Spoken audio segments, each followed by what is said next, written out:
Hello.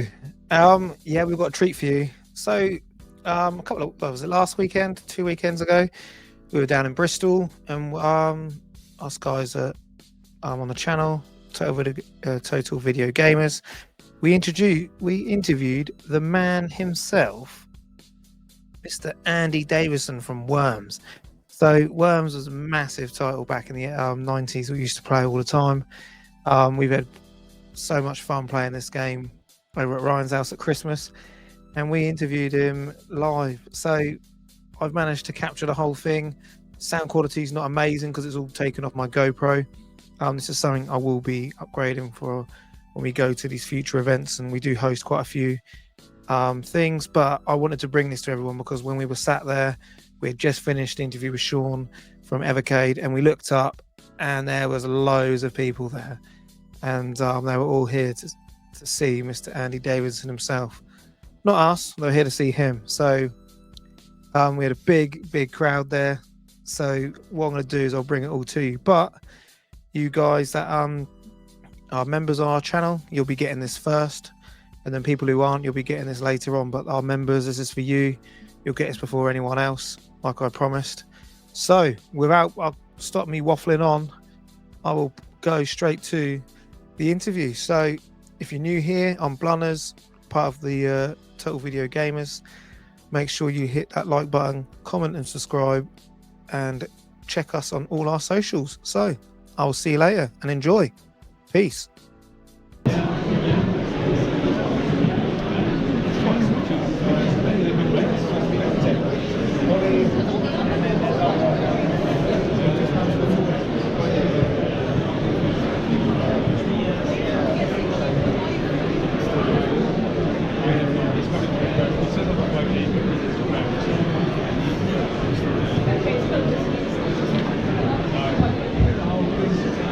Hello everyone. Right, we are here with Andy Davidson. Thanks for joining us.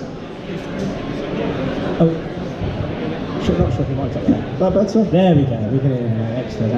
And of course, got here down to the creator of Worms. Who here likes Worms? Absolutely amazing game. And before we even get started, as I say, one of my favourite childhood games, right, of Worms, because I'm a gamer. I've always been into playing games. Got two siblings, brother and a sister. My sister's not into games at all. My brother's into games a bit, but he plays FIFA and things like that. I was the only one that was really playing games like Street Fighter and things like that, and they wouldn't be able to play me on Street Fighter because it was a bit one-sided. We then get Worms, and it's the one game that me and my siblings just played all the time, and it was just such a fun game with all the quirky weapons and different modes and the amount of customization, and yeah, absolutely brilliant game, which I'm sure everyone. Thank you very much. It's fantastic. But before we get ahead of ourselves, let's just come back to you. And what was your introduction to gaming before you got into making games? And what was your first sort of consoles and games that you played growing up and getting into the gaming hobby? Well, I say I know it's in my blood basically. From Game & Watches, then the first console was Atari 2600. But the real thing that sparked for me was just when I was like 9 years old, the form tutor put a Commodore VIC-20 in the classroom, and just being able to type something and make something move around on the screen, that just seemed like magic to me. And like whereas television was non-interactive, this was interactive, and it's hard to explain now because everyone's all used to all this, but back then it blew my mind. And that's when I knew that the only thing I ever wanted to do was make a game. It was from that moment onwards, and then I hoped one day to see it on the shelf. And so how did you get started then? And so was Worms the first game you worked on, or did you work on anything before you got I'd messed around with games just for my own pleasure, but Worms is the first time I set out to make a commercial game, so that was my first one. And what was the size of the team that you had then for Worms? It was me. It was just you, so a one-man band on your own. That's incredible. Yeah, no, it's like it was about 3 or 4 years work before I showed Team 17, and I drew all the little Worms, did the voices, did all the programming, and because it wasn't meant to be published, it's either that or do A-levels. and I did not like A-levels at all. Bored me senseless. So basically the art teacher who I got on really well with, he put an Amiga in the art room to do computer graphics on, and so I sort of took over that and turned this corner of the art room into where my game was being tested and being played, and ended up getting banned. As people were skipping lessons to play it, and then a light bulb went off in my head, because anything that's banned is usually good. So I thought then I'd try, then I decided not to go to university, and I thought I'd try and get my game published instead. So let's just rewind that a bit. So Worms was your first game that you were trying to release commercially. That's insane. Worms was and is still absolutely massive. That's a really cool achievement. Yeah, no, it's like, just to see, in my head it's still the little game I made for me and my friends. So the fact that not just here have played it, and then I get messages from people on the other side of the world who've played it, and it still blows my mind. It's like, I'm just glad that people had as much fun with it as I had making it, because it is seriously, it's such an amazing time, and being a Team 17 was amazing, and that whole era, which we're celebrating a lot tonight, kind of Evercade and everything. It was a very magical time where people were making games in their bedrooms, and it wasn't as commercialised. You could take real risks, and this risk paid off.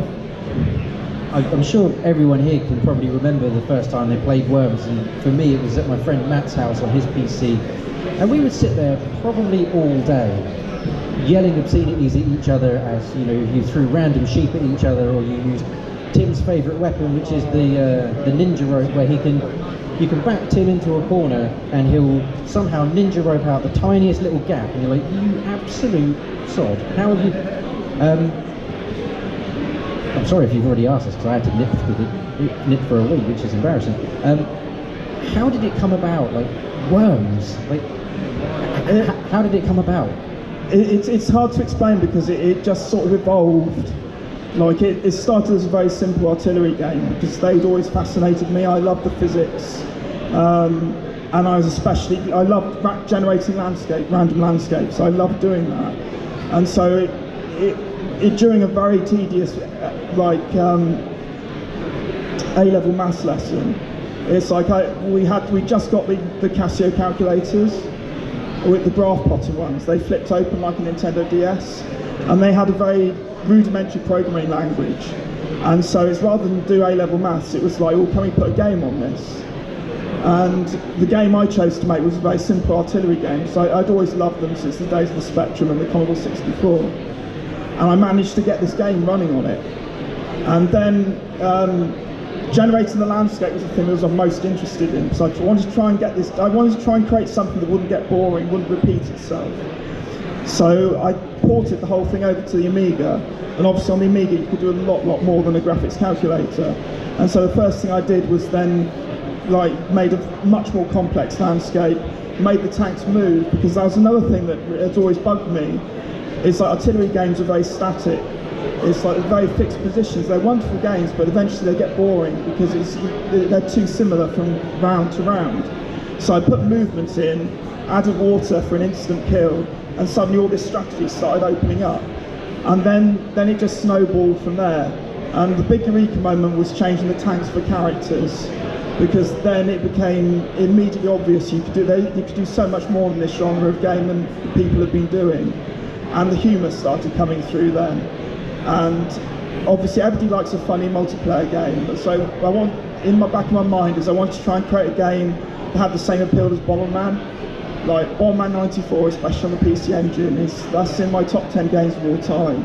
And it's funny. Even if you lose, you don't mind, because it's funny. And I want to try and infuse Worms with the same sort of appeal. And you mentioned that you've done, well, you are everything really to do with Worms. You built the game, you designed the game. How did the sort of design process for things like the levels, the Worms themselves, and even some of just the absolutely bananas weaponry that you could use, and yeah, literally a banana. What was the sort of thought process in that? Because I mean, even I'm going back to being about sort of 12 or 13 playing Worms now, and I'm sort of thinking, I'd love to ask the guy that made this, how this worked. So now's my opportunity. Well, it's like some things are obvious, like when the tanks were replaced with characters, obviously a bazooka was an obvious one to replace the tank barrel, and then grenades were obvious. Shotgun I was quite pleased with, because that was like giving you two goes instead of one, but only doing half the damage. And other ones, it all just sort of snowballed. I just got into this zone where it was either that or lack of sleep, because I was staying up all night doing it and then taking it into school or the computer shop I worked in to have it tested the next day. So yeah, one of the two. I just got in the zone. The sheep, for instance, that was originally, I just drew that for fun, and they were going to wander around the level sort of oblivious to everything that was happening. But then when I put them in the game, I thought it'd be more fun to make them explode like everything else. And Team 17 didn't know this was going in the game, because I was notorious at Team 17 for always adding stuff right when the game's meant to be finished. So there's no concept of Gold Master in my mind. It's like, if it's good, I'll put it in there. And so I took in a latest version of the game that had the exploding sheep in it, and that's still one of the nicest moments was people's reaction to that. I love the exploding sheep, and it's very useful as well. You can send it down the tunnels to get people, jumping holes in bridges. Not quite clever, the sheep is. Banana Bomb was literally because I drew a banana, as I wanted a tribute to Hired Guns on the Amiga, because in Hired Guns on the Amiga there was a hidden banana gun, which was the most powerful weapon in the game. So I drew a banana. It was originally going to be an exact copy of Banana Gun, but the banana was too big in Worms. So then I thought, fine, we'd turn it into a cluster bomb. And then by the time we got to Worms Director's Cut, which is when things like the Holy Hand Grenades, Super Sheep, I just got in the zone. It's hard to explain. I was living and breathing the game, and literally every 5 minutes I was coming up with an idea to put in it. And that was the nicest thing back then. I didn't have to go through a process to put anything in the game. There was no design document, it was post-it notes. There was no committee to approve these ideas, I just put it in there. And when I was working at Team 17, I actually set my computer up in the playtest department, because I like being right in the middle of it all. So I'd put something in the game, if it wasn't quite right, I'd tweak it. So there was no middleman in the process. It was just me, people playing the game, whether it was up here or down there. And it was just so much fun. Just hearing you sort of describe that process, we in our sort of early podcast days, we were quite sort of starstruck when Dave Perry agreed to come on. Controversial figure, I know. Some people love him, some people hate him. It's Dave Perry. But the way he described that era of gaming, whether that was making the games, playing the games, or in his case, kind of just being part of the games media, was that it was like punk rock. He said it was ours, and we loved it, and that's why that era of gaming is so favourably looked upon, because, like you said earlier, people took risks, people created some of the strangest, most bizarre games that are still timeless today. So things like Worms. Would you say that's like a fair assessment of the period? Yeah, no, it's funny because I've gone back to the Amiga now. Because went to a Southwest Amiga group, and they got my Amiga up and running again and fixed it all and got rid of the leaking capacitors so it didn't destroy itself. And so the Amiga I made Worms on booted up and was there's on my workbench, and I compiled the latest version of the game, and it all ran and everything, and that made me feel like a kid again. And it's like, so I'm doing an update, and we'd actually described this actually as as punk video game development. We'd actually described it as that, and there's actually going to be a level just with punk graphics.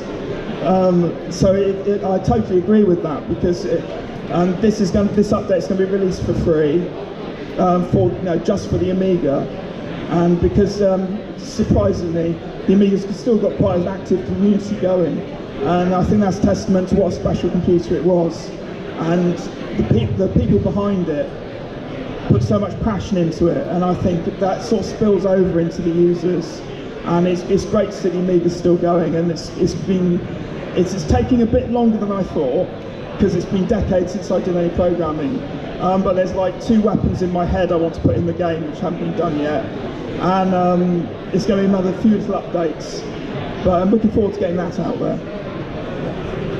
I'm going to have to ask then, what are those weapons? Top secret. Although people who like Chris Morris should be pleased with one of them. If you like Brass Eye Day to Day, that's very much my sense of humour. So there'll be a weapon in there which fans of that will like. Is it cake? No, that would make the games last. You think the games would last 30 minutes and it'd be only 1 minute. Yeah, cake is a made up drug. So I wanted to ask about, so when you went to Worms, you were doing it on your own, and then you sort of took it back to Team 17. What was it then like on like the future Worms games? Did you have like a bigger team then and work with others, and did that change the dynamic of how you developed the game and built on it from there? Yeah, no, it still stayed quite a small team. Like with Worms 2, because when I was doing Worms Director's Cut on the Amiga, I used that as, because originally Worms 2 was going to be the same game with no new weapons, just high resolution and internet play. And I was quite sort of shocked at that, because if I was still seeing it from the point of view of a gamer, if I bought a game and then, which is based around weapons basically, and I bought the sequel and there's nothing new in it, I'd be a bit upset at that. So I used Director's Cut on the Amiga's way of prototyping Worms 2, and that's when the Holy Hand Grenade went in, Super Sheet, Baseball Bat, and the Concrete Donkey, of course. And but it was still, and then that worked beautifully. Is while they were making the engine for Worms 2, which was Carl and Dan who did all the graphics, and Carl did the coding. They didn't have to worry about all the mechanics and the gameplay and risking time, putting something in that didn't work. I just did all that on the Amiga, and then they copied it, you know, with the Old Woman and things like that. But the teams were still relatively small, and Rico Holmes, who did a lot of graphics for Team 17, he redid the background graphics, redid them, so he was a better artist than I was. But the Worms animation still stayed the same, and the voices still stayed the same. So, but it was still very small teams involved, which I think you can sort of tell when a game's come from a small sort of team, I think, rather than hundreds and hundreds of people. Everything then gets compromised and to please everyone. Whereas when you've got less people involved, you, as you say, take more risks. So why did you go with Team 17 then? Was it just the only publisher at the time? Did you look at any others? No, I was passionate about the Amiga, because if it hadn't been for the Amiga, I wouldn't have been able to do any of this. So I was very thankful to the computer and the creators of the Amiga basically, and I wanted to go to a company that had the same appreciation, and Team 17 was the obvious choice. At the trade show, which was my last shot at getting it published, they were the first and only people I went to see. So I was convinced as I was loading up on the Team 17 stand, I go, you're not going to like this, it's a bit weird. And but Martin Brown, who sadly passed away recently, which is very sad obviously, but he did like it, and I'll always appreciate the fact that he was prepared to take a chance on this slightly weird game, and the rest is history. I mean, to quote IT Crowd, I like weird, it's all I've got. Yes.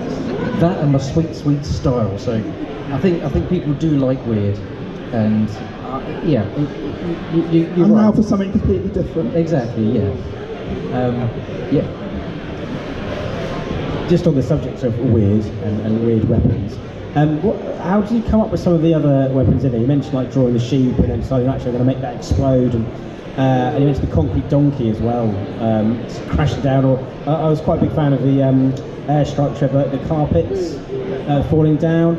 My own personal favourite in the game is actually the prod. Just poke him. I used to love ninja roping halfway across the map, landing next to someone and just going, poke. That was Martin's idea actually. Right. And so every time, and in the Amiga versions it's a hidden move, so you do it like Mortal Kombat, away towards, and it comes out as a hidden move.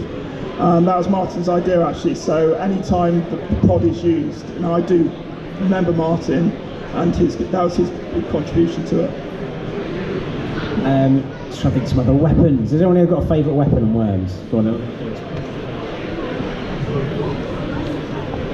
Why is a shotgun a sniper? Why is the shotgun? A sniper. You can do long range shots like a sniper.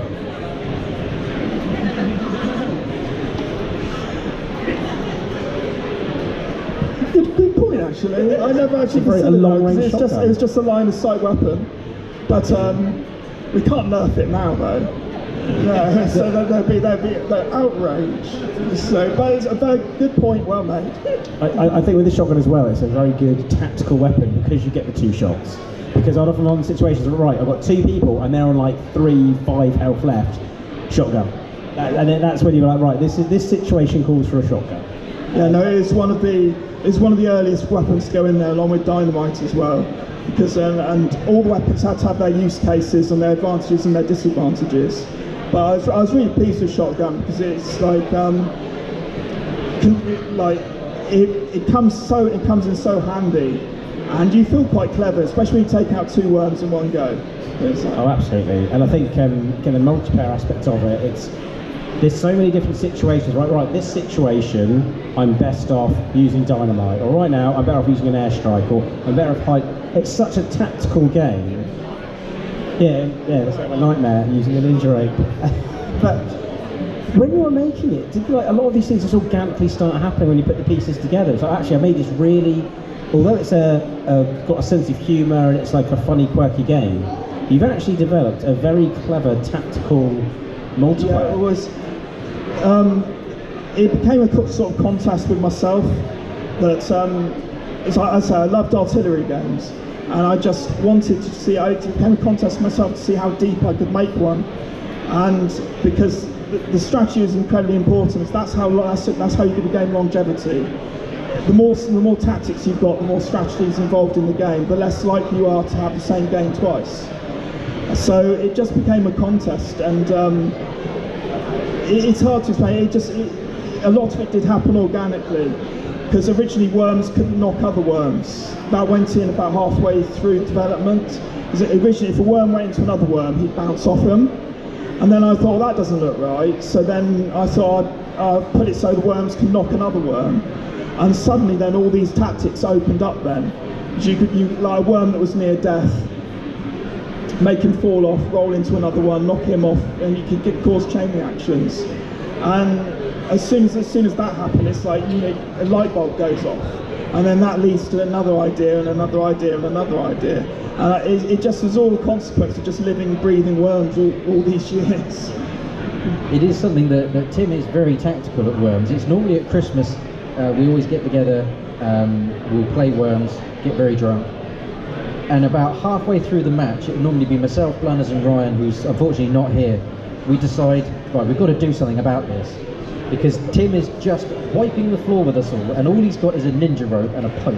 So we've got to gang up on him, because otherwise he's just going to win again. And the problem is, I then end up not actually winning. So I've never won a game against these guys because they gang up on me because I know how to use the ninja rope. So that's something you have to sort out between yourselves, really.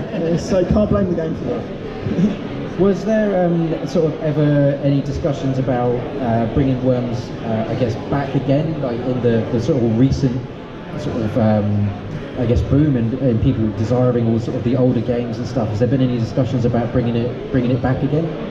I'd say nothing that I can talk about. So yes. But as it's the 30th anniversary year this year, there's going to be quite a few worms-related things happening. The update to Worms Director's Cut is one of them, which will be a free update for the Amiga. But there's going to, as the year goes on, it's going to be a year-long sort of celebration of Worms. So going back to the older games all the way through to the newer ones.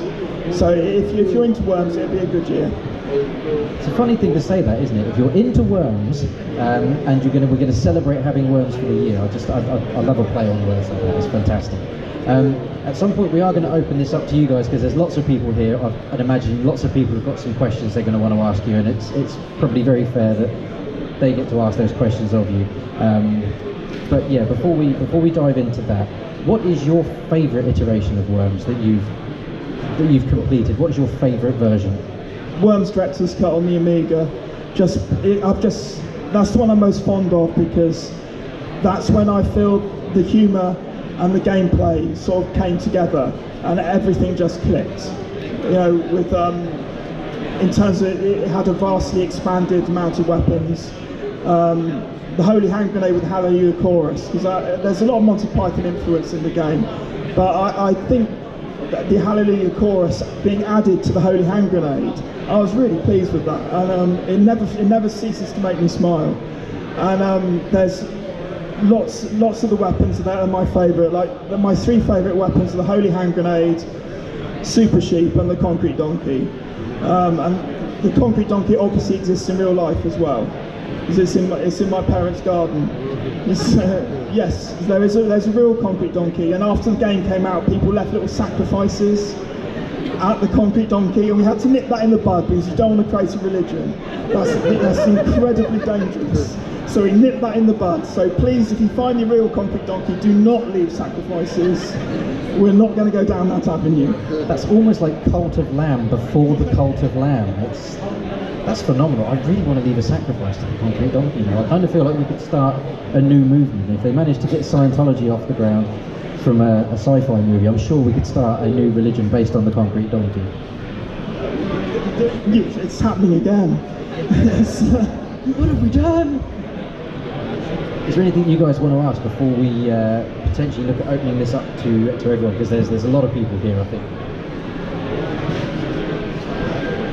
So obviously we're talking a lot about Worms. Are there any other games you've worked on beside Worms that you can tell us a bit about? Or No, just Worms, Worms just all the way through. Worms. Yes. Okay.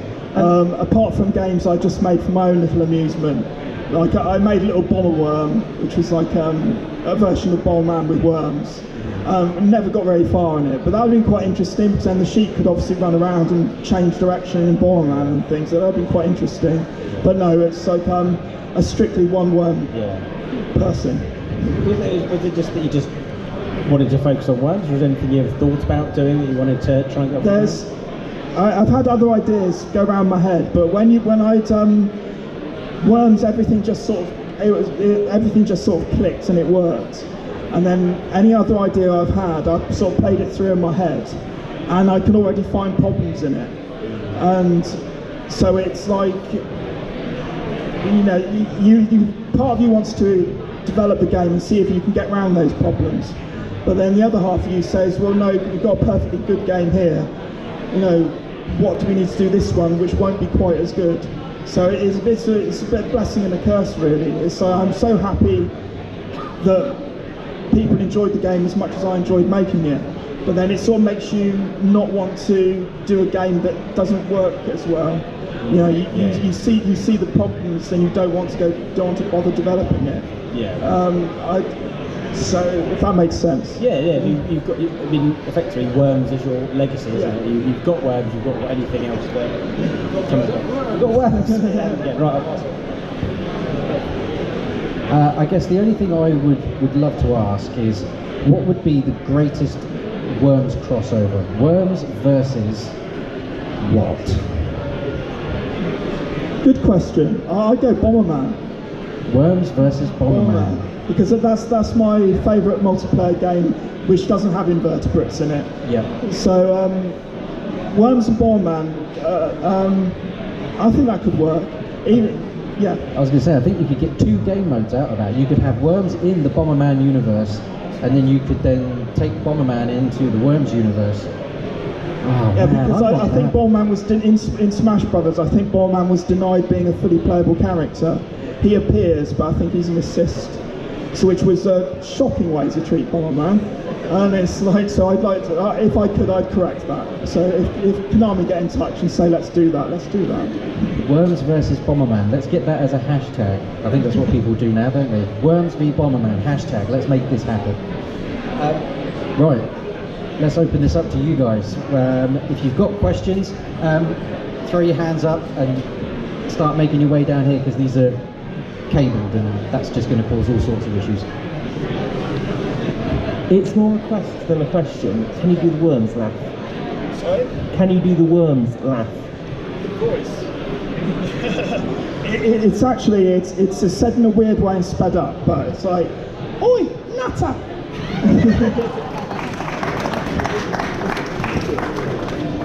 Throw your hands up for a question. You might have to come ever so slightly forward, my friend.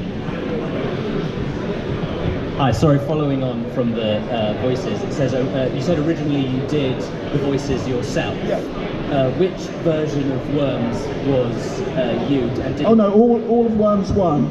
All of But they had to do 2 sets of samples, because on the Amiga they were slightly smaller samples because of the memory.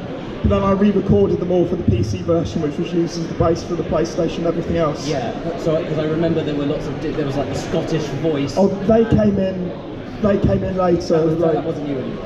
No, that was not my Scottish. I am technically Scottish, but lost the accent. So out of the Worms 1's voices that you did do, what's your favourite voice line, and can you do it for us? Oh no, it was Oinata. Oh, that's it. Oh, there we go. Well, thank you very much. If you could have one person, living or dead, voice a worm, who would it be? That's a good question.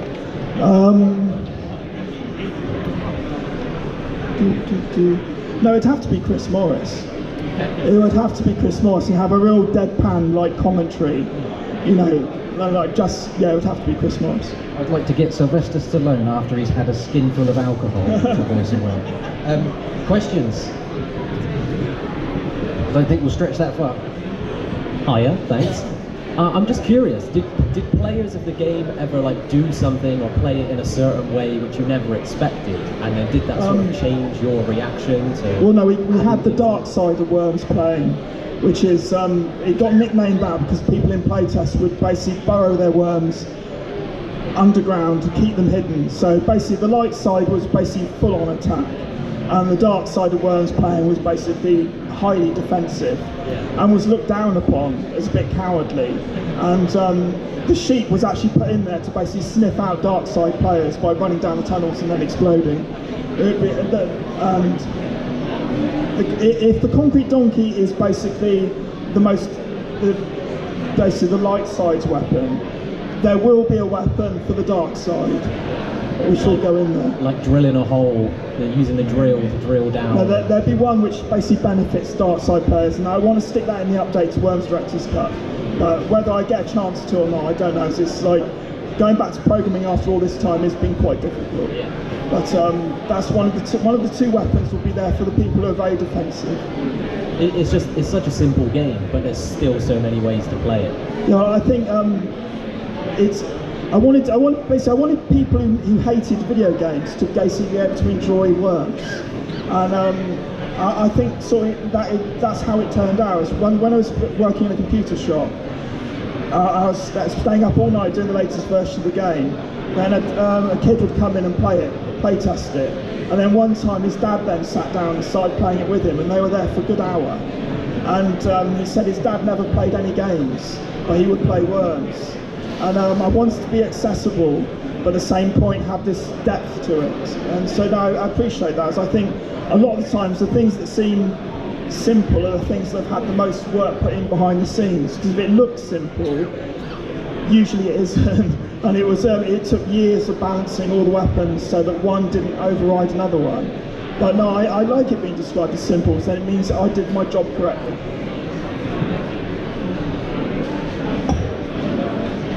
Hello. Hi. I just had a thought. Do you think Worms would work with a kind of anti-gravity mechanic in it? Anti-gravity? Yeah. Never thought about one actually, but obviously, as there's usually no ceiling to a level, anti-gravity would just... that would be the end of your worm. Or maybe minimal gravity, so... Oh, in Worms 1, you had sort of lower gravity and higher gravity, so you had a Mars level. And in the update to Worms Director's Cut, someone's actually recreated an underwater level with very low gravity, so it looks like you're underwater fighting, and that works quite well. Okay, cheers. So, but an anti-gravity weapon, that'd be quite funny actually, just turn the gravity off for Worm and just watch him. All that other weird weapons like, I don't know, portal guns and things like that. Oh yeah, I did actually, I did consider wormholes. Oh, that's great. So like with 2 colours of portals, but it's doesn't quite work, and you can end up with things getting caught in loops and things like this. but it's something you may revisit one time. Thank you, cool. Questions? Throw your hands up. Go on, Toxo, come forward, my friend. Andy, Hi. do you ever get kind of worried that some references might get, how to put it nicely, challenged by Is that again, bigger sir? companies? Do you ever get worried about references to other things might get challenged by other companies, like Capcom, Hadouken? Oh yeah, no, they because it was originally Dragon Punch and Fireball, and they made me change them. But I'm going to change it back in Worms Director's Cut, because technically you changed Fireball to Dragon Ball, and surely that's more of a copyright risk than the other one. But the Ninja Rope was originally Bat Rope, but Ninja Rope is iconic now, so I'm not going to change the name of that.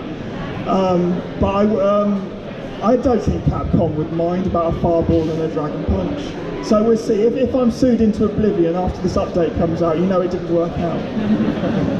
Way up time. Cheers, bud.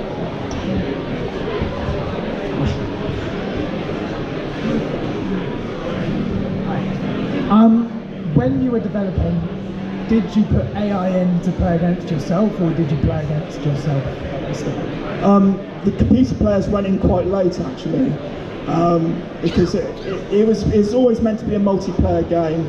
That's what it was designed as, and the computer worms only went in there because about the only thing I got out of A-level maths was being able to solve this really complex equation.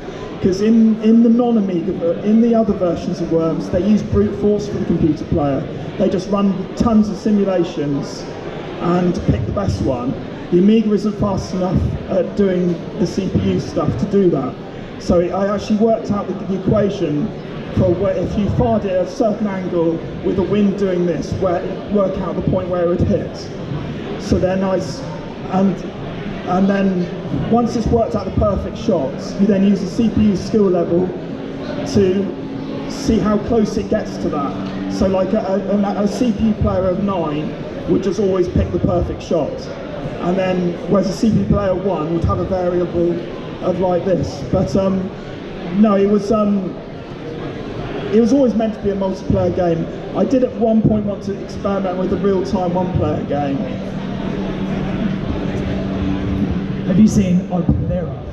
Sorry? Have you seen a game called Open Lero? No. It's real-time Worms. Is it? Yeah. No, it's when Armageddon was originally meant to be the last Worms game. That's why it was called Armageddon. And it's basically, it was going to be a trilogy, and that was going to be it. And for Armageddon, I actually wanted a real-time one-player game, not for multiplayer. So I think multiplayer is fine, but playing against CPU Worms just isn't as satisfying. Whereas if you make it real time, you're not then waiting for the computer to take its shot, and it's much more interactive. But the trouble is, to do that would have been a major reinvention of the game, and it meant we missed Christmas. And back then there were all these commercial considerations, and that's actually one of the reasons I actually walked away during Armageddon, was because you weren't going to get to experiment with that. It may resurface again in the future as part of a Worms game. And you've got Worms Rumble obviously, but that's multiplayer. I was purely concerned with the one-player game.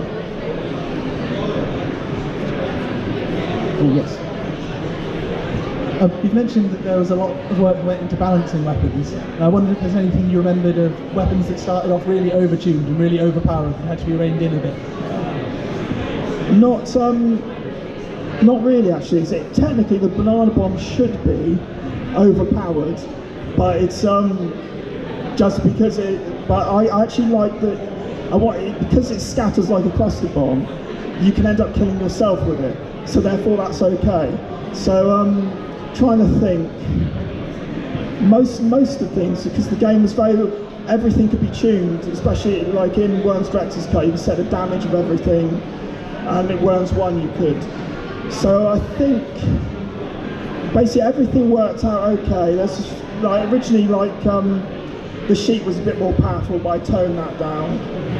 But in general, everything, once you get into the mindset, you sort of know what the game needs, if that makes any sense. Yeah. You sort of get an idea, well, I want it to be roughly that powerful and behave in this manner.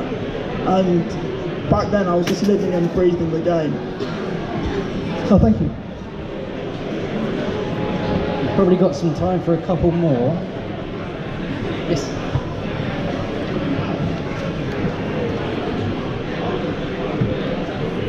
Hello. I wanted to ask, when you were making Worms, was there anything that you wanted to put in there that Team 17 were like, nah? Well, the best thing about that time was, especially with Director's Cut, I was given complete creative freedom to do whatever I wanted. So the only complaints were changing the name of Fireball and Dragon Punch, which was silly to me, but also changing the sound effects for the Star Trek, because I actually sampled.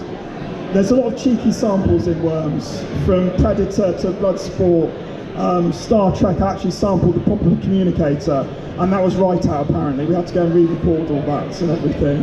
But no, generally they let me get on and do what I wanted.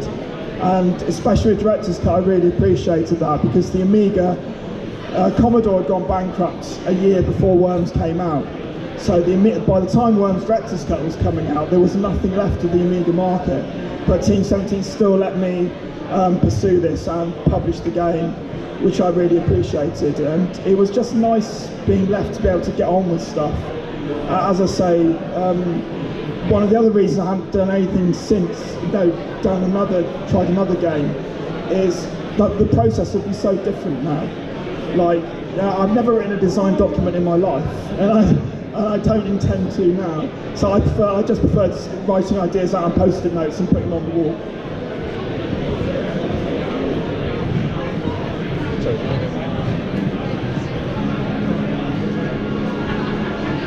So you spoke a little bit about how, during your youth you played Amiga, you really loved the artillery genre.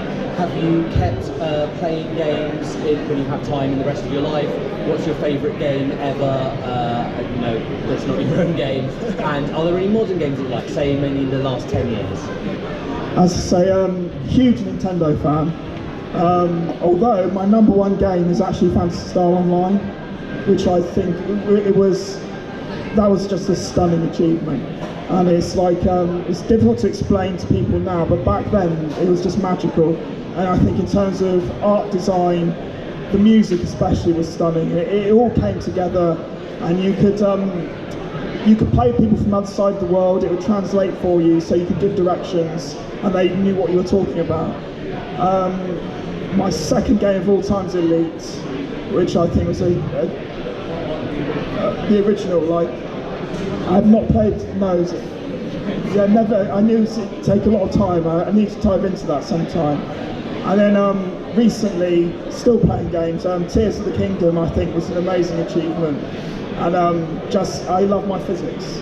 So to have a game built around physics-based puzzles and everything, and to pull that off on the Switch, I love seeing hardware.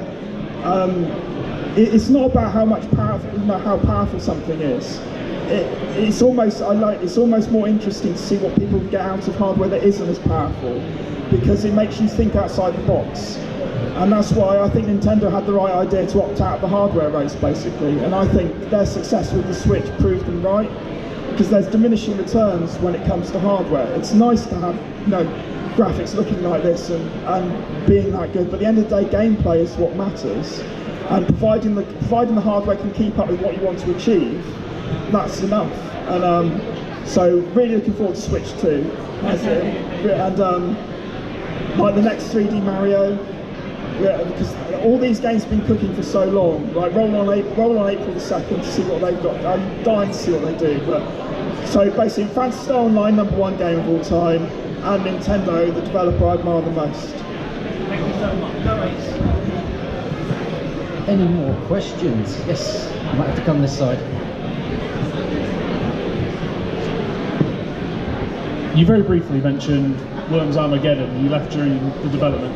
How much were you involved with the development of Armageddon? Well, no, it's like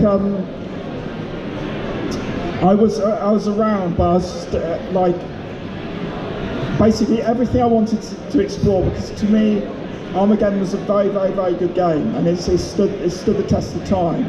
But from if you'd had Worms 2, it was quite close to Worms 2. Whereas For consoles, you were jumping from Worms 1 to Armageddon, which was fine. But for me, it was a bit too close to Worms 2 if you were playing them all. So most of my time with Armageddon was about developing this one-player side of it to make it. I wanted to complete. If it was going to be the end of the game, the last of the trilogy, I wanted to go all out. So most of my time with Armageddon was on stuff that didn't actually end up being developed, unfortunately. So that's the only thing I kick myself about. Is I still want to have that real-time one-player game experience. But we'll see what the future brings. Right, we've probably got time for one more question, and then we will unfortunately have to wrap it up because there's so much I want to ask you. Last question. Who wants to get the last question in? Oh my God, there's 3 hands. We'll see if we can get these two both in. So I just wondered, Worms is imitated by so many other games because it's so good. How do you feel about that? Do you have a particular favourite? Mine would be Hogs of War. Do you have a particular favourite kind of imitator? Yeah, no, it's like I've tended to avoid. So when I started making an artillery game, I made a point of not playing any more artillery games after that. So it's like I wanted Worms to evolve in its own way. But I've heard good things about Hogs of War, and obviously I've Rick Mail doing the voices, which is a very good decision and everything. But it's funny with where Hogs of War is concerned.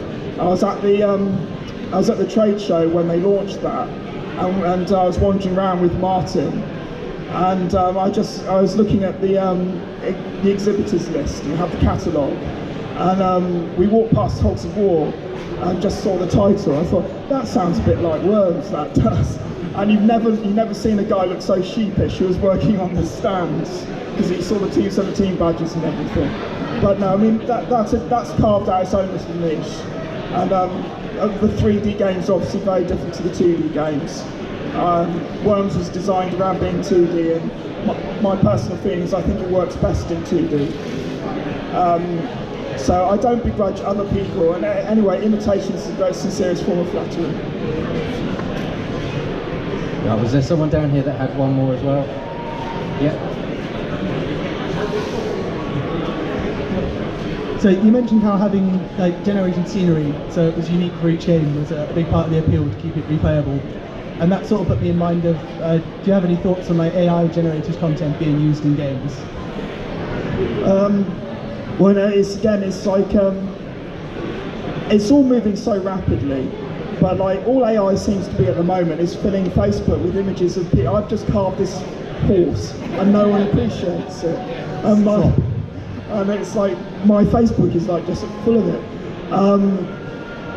So I don't know enough about it to see whether it could be, but I think removing the human element is always going to be a problem. And at the very least, you're going to need an oversight. And if you've got an oversight, why don't you just let that person do what they do? Right, we're going to have to wrap that up now. But Andy, it's been an absolute pleasure to talk to you. It's only the second time I've done something like this, so hopefully I hope I didn't ramble too much. Yeah.